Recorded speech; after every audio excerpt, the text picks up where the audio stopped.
Welcome back, folks. Our next guest is a pioneer of television. Her authentic spirit is matched only by her multifaceted talent and impeccable comedic vision.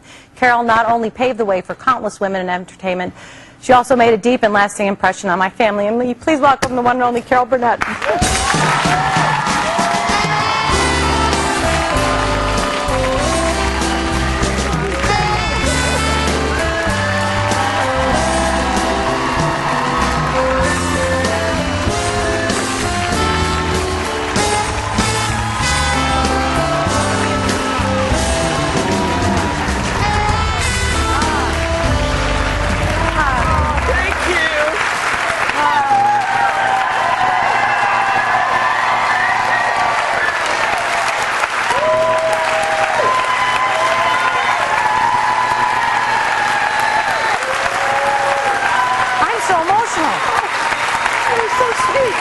Well, you know, I loved what you and Don did.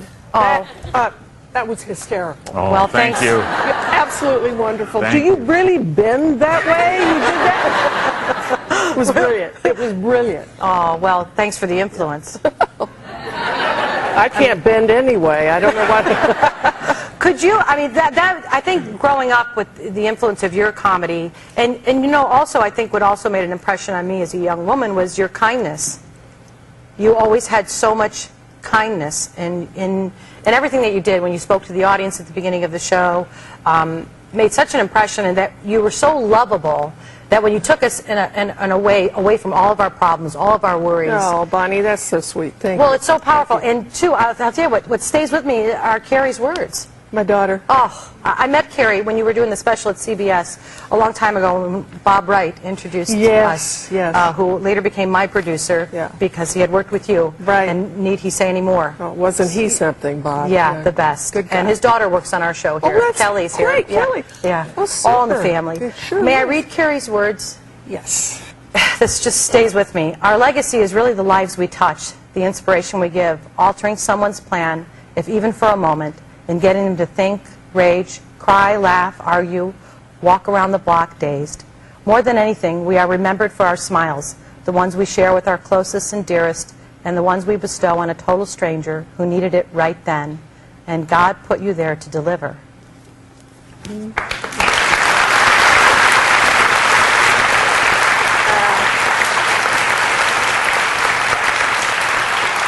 That was my girl.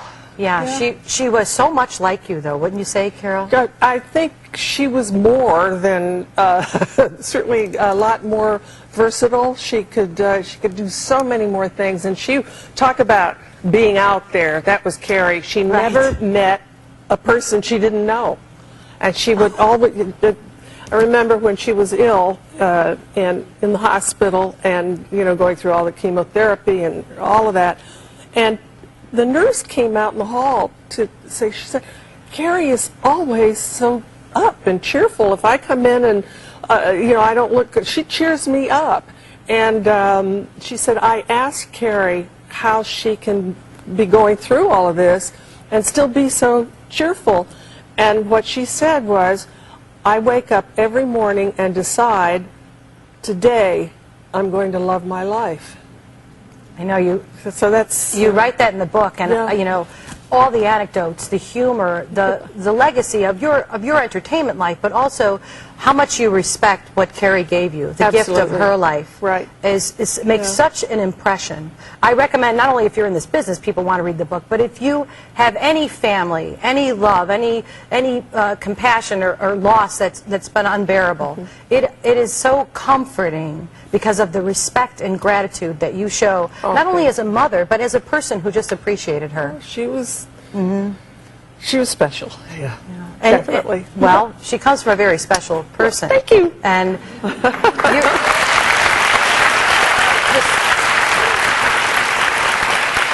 the strength of the women in your family, I mean, your grandmother was a huge influence on your life. Oh, my grandmother was a hoot. Yeah, she was a character. Oh. And there's that shot of you, too. There now, she is. Carol, please explain your expression. What's happening? My expression? I don't know what I'm doing there. But you guys... That was a goofy, zany thing I used to do. And And the two of you were really together. I mean, when you guys first came out to Hollywood, Yeah. you would save your money and go to the movies together. That's really my upbringing. Was we were on welfare. But when we could save our pennies and everything, we would, Nanny and I, my grandmother and I, would go to see maybe 8 movies a week, 4 with double features. And, it cost a dime for me before I turned 12, and she was a quarter or whatever it was. So we'd see the movies, and then before we'd leave, we would hit all the bathroom stalls. Oh, that's right. And steal the toilet paper. And take it That was supply. Yeah, so, and she said, well, we're set for another month. And then eventually you worked as an usher at a theater. Yes. And Carol, I love the story where Hitchcock is playing Stranger on a Train. Right. And Carol is so into the movie that every chance and then you had the boss who only spoke in the signals. That's right. Oh, my God. You laugh out loud when you're reading the story. But at one point, this couple comes in. Yes. Yeah. Oh, I was in front of, it was late, and, Hitchcock. Now, these people back in the day, Right. people could come in to see a movie, even if it had been on for, come into the middle of Right, it. right. At any And then point. they'd sit there and wait for it to start again. They go, oh, this is where we came in. And then they'd leave, so, which is ridiculous. Right. But, and I was a purist. I loved to see a movie from the beginning to the end, so I'd know what was happening. Anyway, I'm standing in front of aisle 2 that night, and this couple comes in, and it's the last 5 minutes of a Hitchcock film. Now, that's suspense, and it was a whole thing, and you just don't go in at the end, and they wanted to be seated. And I said, oh, please, it's going to be over in 5 minutes. So just go get some water, go get Popcorn or whatever. popcorn, go to the bathroom. But wait, it'll be starting again in about 10 minutes. We want to sit down. But please, don't, And he takes the flashlight from me, and he goes in. I said, please, now people are going, shh, be quiet.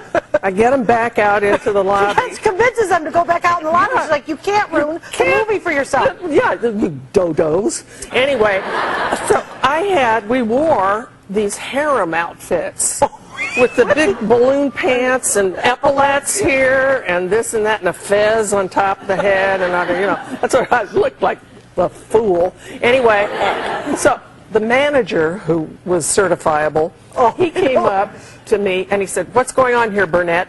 She won't let us go sit down. And he looked at me and ripped off my epaulets. Fired, drummed out of the Corps. Now, the wonderful, two wonderful things. Years later, when they asked, where I wanted my star on Hollywood Boulevard, right in front of that theater. And about 3 years ago, Oh, this is great, yeah. to top it off, I didn't think I could, but to top it off, about 3 years ago, the theater, which had been in disrepair and everything, they're going to redo it or whatever on Hollywood Boulevard, they had heard about this story, and they gave me the door to aisle 2. And it's in my home. Another example that all that comes full circle for you, and people want to provide that's that undying love we have for you. Oh, thank you, I think it's been with you forever. We'll be right back. More with Carol.